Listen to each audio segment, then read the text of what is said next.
Bienvenue à tous. C'est encore une fois votre sœur Pam. Nous sommes encore en pleine pandémie de la COVID-19. La réalité de cette crise pandémique ne se vit pas de la même façon partout dans le monde. Alors aujourd'hui, notre discussion se porte sur savoir comment est-ce que en Afrique, plus précisément en RDC, République démocratique du Congo, comment cette pandémie se vit là-bas et comment les couples s'en sortent. Alors, sans plus tarder, je ne suis pas seule. Mon invité du jour aujourd'hui, c'est l'artiste chrétien que vous connaissez tous, notre papa, notre frère Franck Moulaja de l'écho d'adoration. Alors, bonjour papa Franck. Bonjour ma sœur Pam, bonjour. L'honneur est le mien de vous recevoir sur cette plateforme pour discuter d'un sujet qui touche le monde en ce moment. Et merci beaucoup pour cet honneur, merci pour cette invitation. Que le Seigneur nous aide à passer de bons moments et que son peuple soit édifié. Amen, amen, Papa Franck, amen. Papa Franck, depuis que la pandémie a commencé, on a un peu des nouvelles de ce qui se passe un peu partout dans le monde. Aujourd'hui, on veut un peu savoir en RDC, quelle est la situation face à cette pandémie de COVID. Comment est-ce que la population s'adapte à ça, à ce changement qui frappe partout dans le monde au Congo? Merci beaucoup. D'abord, je veux dire que nous vivons un miracle de Dieu en Afrique spécialement et particulièrement en RDC. Vous savez comme moi que l'Organisation mondiale de la santé a prédit une catastrophe pour l'Afrique. On avait même dit que l'Afrique comptera des cadavres sur les rues, mais une fois de plus, nous voyons la grâce de Dieu. Nous sommes vraiment, sincèrement, en train de vivre la grâce de Dieu parce que l'Afrique est le continent le moins touché par rapport aux autres continents du monde. Et nous pensons que c'est la grâce de Dieu. J'ai suivi des spécialistes qui ont parlé aussi plus ou moins de l'écosystème et de beaucoup d'autres aspects qui entrent en jeu. Mais nous, comme enfants de Dieu, nous savons que c'est la grâce de Dieu. Mais au-delà de ça, il y a quand même des contaminations. La maladie est effectivement là. La deuxième chose que je veux dire, malheureusement, en Afrique, mais spécialement en RDC, il y a une très mauvaise gestion de cette pandémie, déjà par les gouvernants, au point que une bonne partie de la population refuse de croire à cette maladie ici. Vous avez une bonne partie qui disent qu'il n'y a pas cette maladie ici. Ok. Est-ce que les gens n'en croient pas parce qu'ils n'ont pas vu des cas? Ou qu'est-ce qui fait? Ou parce que le gouvernement ne communique pas exactement ce qui se passe? Et dès le départ, il y avait une forte confusion. Déjà, par rapport au premier cas qu'il y a eu ici, le gouvernement n'a pas bien communiqué sur l'identité de la personne. On parlait d'un Français, et puis après, c'est un Belge, et puis après, c'est un Congolais habitant en France. Et puis après, on l'a interviewé, lui-même disant que je ne suis pas atteint. On voyait même sa femme à côté de lui qui n'était pas atteint. Donc, et puis, il y a quelques autorités politiques qui ont pris la chose, malheureusement, pour dire à la population que c'est pas vrai et que la maladie n'est pas là. Donc, le départ là, la mauvaise communication est restée au fait dans l'esprit de la population jusqu'aujourd'hui. Moi, je suis parmi les artistes qui ont écrit un chant, Jésus qui règne au-dessus de la COVID-19. Nous avons sensibilisé sensibiliser au niveau des médias. Nous continuons à sensibiliser. Et une bonne partie de la population croit en ça et prennent des dispositions par rapport aux barrières, aux gestes barrières. Mais une bonne branche, jusqu'à aujourd'hui, ne croit pas. Et voilà un peu la situation. OK. Vous avez parlé d'un chant comme campagne de sensibilisation à la population. Est-ce qu'on peut entendre l'extrait de ce chant? Ben, c'est sur ma chaîne YouTube, l'intégralité. Oui. Mais c'est juste, Jésus-Christ règne, règne, règne, règne dans nos cœurs. Jésus-Christ règne, Jésus-Christ règne, règne, règne, règne dans nos cœurs. J'entends les bruits, j'entends les pleurs, mais Jésus règne, Jésus-Christ règne. Le monde est troublé, les hommes sont détruits, mais Jésus règne, Jésus-Christ règne, chantons-le.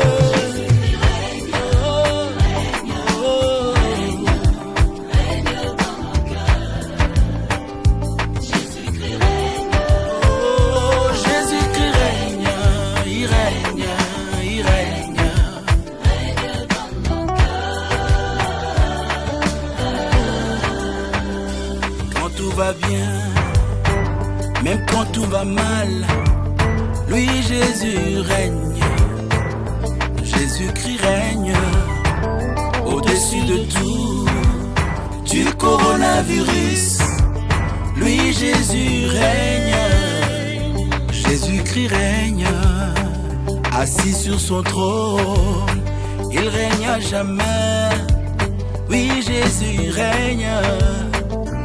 Jésus-Christ règne, il contrôle tout, il domine sur tout.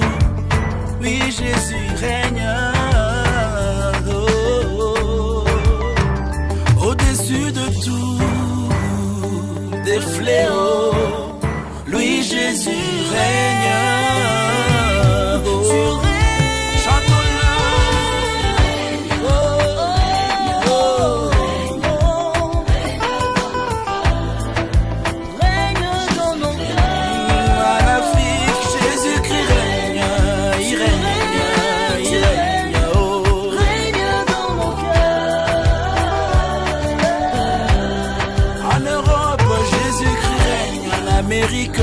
En Asie, Australie, Océanie.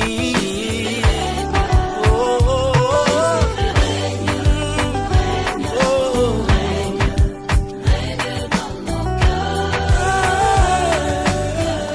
Règne dans nos cœurs.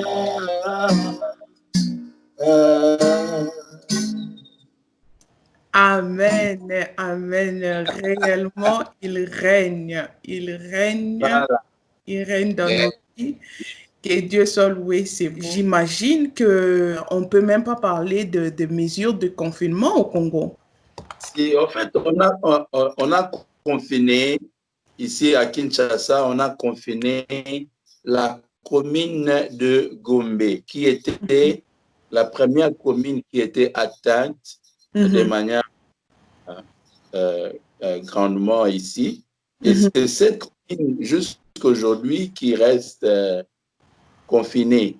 Mais l'ensemble de la République démocratique du Congo est dans l'état d'urgence, c'est-à-dire beaucoup d'activités qui réunissent les gens sont suspendues, telles que les cultes. Nous n'avons plus de culte communautaire depuis pratiquement 3 mois. Nous n'avons plus, des bars sont fermés, des restaurants sont fermés, les écoles sont fermées, les universités sont fermées. Le port de masque est obligatoire, bien que pas très respecté par la population, mais c'est obligatoire. Et les gestes barrières, vous ne pouvez pas accéder dans des supermarchés sans masque. De manière générale, la population essaye quand même de suivre les instructions depuis que le confinement a commencé, on rapporte une montée du taux de violence conjugale et de divorce lorsque les pays sortent du confinement. Alors, quel est le mouvement là-bas en Afrique, spécialement au Congo?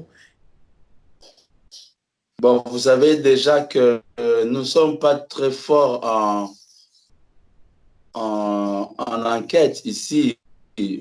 On n'a pas vraiment des systèmes d'enquête pour vraiment avoir des certitudes. Mais à ce qui nous concerne, en suivant les médias et tout, nous n'avons pas vu cela ici. Ce n'est pas un phénomène qui est survenu ici en Afrique et spécialement en RDC.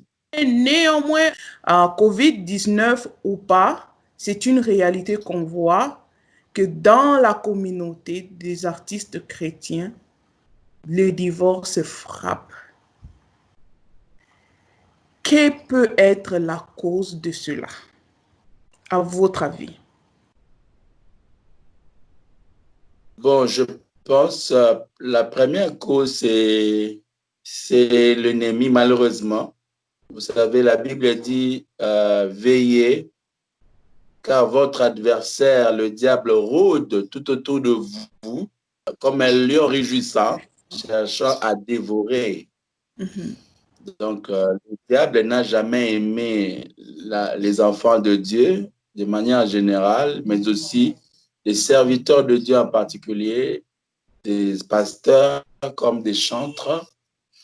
Et donc, étant notre ennemi, il est en train de susciter des conflits comme ça. Mais il y a aussi notre propre responsabilité. On ne peut pas dire seulement que bon, l'ennemi et puis on s'arrête là. Non. La Bible nous demande de veiller. Nous sommes responsables dans la gestion de nos foyers. Il y a une grande responsabilité. Je peux dire, pour que je reste dans les cadres des artistes, ma soeur Pam, il faut se dire que nous sommes exposés. Nous sommes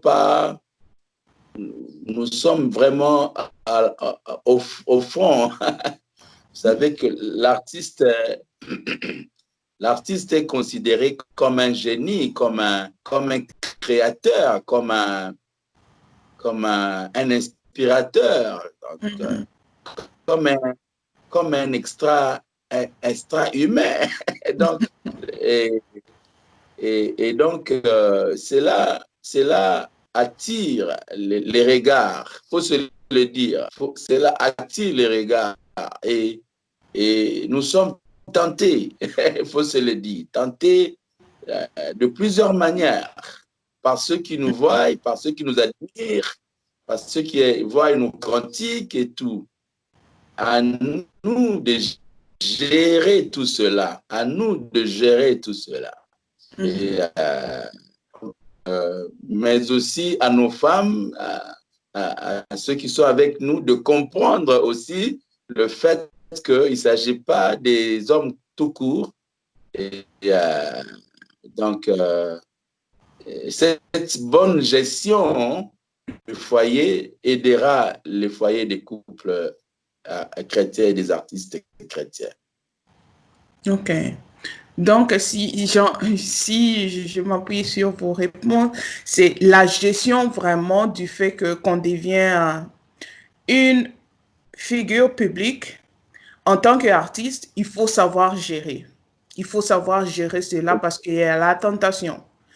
OK. Est-ce qu'on peut parler qu'on peut aussi dire que la raison des divorces est attribuée aussi au manque de gestion des artistes chrétiens, de leur succès?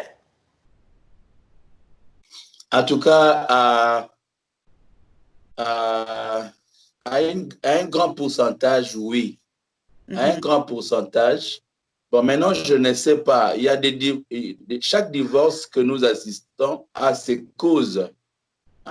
Il faut aller dans chaque foyer pour vraiment comprendre quelle a été la cause. Il n'y a pas que l'homme qui est la cause. La femme peut aussi être la cause. Mais bon, comme c'est un artiste qui est devant, on va seulement dire les artistes divorcent. Peut-être que c'est plutôt un problème qui est venu par sa femme. Donc, ça, il faut dire que ça peut aussi venir par la femme de l'artiste. Pas seulement, parce que c'est seulement l'artiste qui est visé.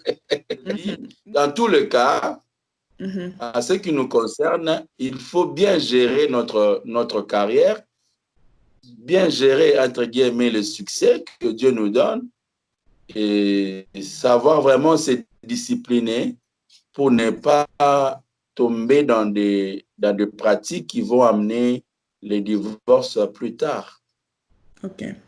Vous avez dit que les femmes des artistes doivent aussi comprendre et la compréhension dont vous demandez de vos femmes. De quoi s'agit-il? Premièrement, accompagner l'artiste chrétien dans la prière. Elle sécurise son mari en le portant dans la prière. Parce que, comme je viens de dire, nous sommes exposés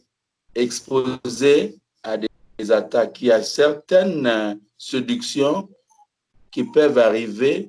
C'est dû aux attaques de l'ennemi. Ce n'est pas seulement que l'homme s'est laissé séduire, non, mais l'ennemi qui vient vraiment attaquer. Et donc, je demande à nos femmes aussi de nous soutenir dans la prière. La deuxième chose, c'est des conseils, c'est le dialogue. C'est le dialogue. Tenant compte de cette réalité où nous sommes exposés, au lieu seulement de créer des tensions, de conflits, de temps en temps, c'est de dialogue, c'est des conseils par rapport à la gestion. Personnellement, je l'ai dit parce que, moi-même, je bénéficie de beaucoup de conseils de la part de mon épouse. Amen. Attention à tel chemin, à telle personne. J'ai vu les attitudes de telle personne. C'est ça le couple. Moi, je ne peux pas peut-être savoir, mais ma femme peut mieux voir que moi et me conseiller. À moi maintenant de suivre le conseil de mon épouse. Donc, et aussi donc, comprendre le travail de l'artiste. Il est un homme public. Donc, il peut avoir des appels tout le long de la journée, des WhatsApp, des SMS, il a une communauté à gérer, il a des milliers de personnes sur Facebook, et, sur les réseaux sociaux, sur Instagram. Donc, ce n'est pas un homme ordinaire. Donc, la femme doit comprendre ça. OK, ça c'est bien. Surtout les conseils, j'aime bien quand vous parlez de votre propre exemple, comment vous bénéficiez des conseils. Mais il y a beaucoup dans votre cas qui vont prendre ces conseils comme des crises de jalousie. Ils ne vont pas peut-être répondre à ces conseils de la même façon que vous. Vous allez les prendre et dire que, OK, mon épouse a attiré mon attention sur ce point. Mais qu'est-ce que vous pouvez dire aux autres musiciens chrétiens, dans votre cas, concernant les conseils venant de leurs épouses? Celui qui veut marcher dans les voies du Seigneur, la Bible dit, celui qui a trouvé une femme a trouvé le bonheur. Et c'est une bénédiction qui lui vient du Seigneur. Nos femmes sont des cadeaux de Dieu. Je dis ma femme est un cadeau de Dieu pour moi. Et nous avons, nous les hommes, la tête, mais les femmes ont le cœur, ont la sensibilité. C'est-à-dire, il y a des choses que rationnellement, je ne vois pas venir le mal, mais ma femme le sent. Ma femme le sent.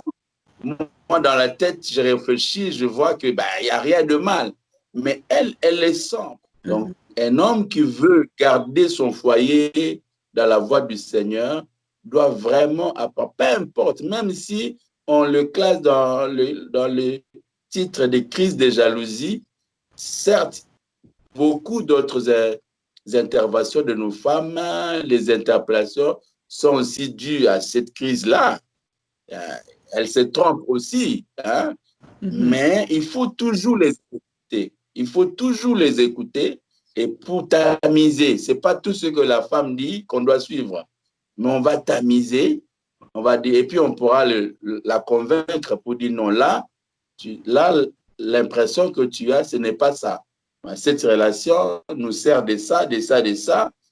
Et puis après, c'est mettre aussi la femme, comment dire, en sécurité. C'est cette gestion quotidienne qu'il faut maintenir, il faut vraiment maintenir pour vivre un foyer chrétien stable. Ok, merci beaucoup. Merci beaucoup. J'espère que ceux qui nous suivent prennent des leçons. Sur ce, cela met fin à la première partie de cette conversation que nous avons eue avec le serviteur de Dieu Franck Moulaja depuis Kinshasa en République démocratique du Congo. Quelle belle conversation nous avons eue là. Alors sans plus tarder, nous allons prendre un petit moment dans la prière avant de se dire au revoir. Seigneur, Dieu de toutes choses, Dieu de toute gloire, Père, nous venons abandonner le Congo entre tes mains. Tu vois la situation qui se passe et comment est-ce que la population fait pour s'en sortir au jour le jour. C'est un combat, Père. Avec cette pandémie, Seigneur, nous n'avons pas de recours si ce n'est vers toi, Père. Éternel, soutiens, donne les ressources nécessaires, donne la sagesse et l'intelligence, toi qui donnes la sagesse. Seigneur, aux dirigeants, afin qu'ils sachent comment gérer cette crise dans le pays. Éternel, nous pensons aussi au foyer de tes serviteurs, de tes servantes, Seigneur, qui sont dans ton champ en train d'œuvrer pour toi. Nous pensons à leur foyer. Le divorce a frappé, Seigneur. Nous te demandons de donner la sagesse à tes serviteurs de savoir gérer l'élévation que tu les accordes, afin qu'ils sachent concilier ton travail ainsi que leur ménage, Seigneur. Donne la sagesse, Yahweh. Éternel, nous prions aussi pour leurs épouses, afin que leurs épouses soient des épouses que toi tu nous prescris dans ta parole, dans Proverbe 31, Yahweh. Qu'elles soient des épouses qui font du bien au lieu du mal, Père. Qu'elles travaillent d'une main joyeuse, Seigneur. Que leur mari soit considéré aux portes lorsqu'ils siègent avec les anciens du pays. Qu'elles soient revêtues de force et de gloire. Que lorsqu'elles ouvrent leur bouche, Seigneur, qu'elles parlent avec sagesse pour soutenir leur mari. Seigneur, nous te le demandons. Merci pour ce moment. Que la gloire te soit rendue parce que tu es le Dieu qui va toucher et transformer plusieurs ménages. Que la gloire te revienne à toi et à toi seul, le Dieu qui s'établit à jamais. C'est dans le nom puissant de Jésus, notre Seigneur et Sauveur, que nous avons ainsi prié. Amen. Amen, amen, amen. Merci beaucoup. N'oubliez pas de vous abonner sur notre chaîne pour recevoir les vidéos que nous sommes en train de faire ainsi que la suite de cet entretien que nous avons commencé avec frère Franck Moulaja. Pour tous ceux qui nous suivent, que le Seigneur vous bénisse en excès.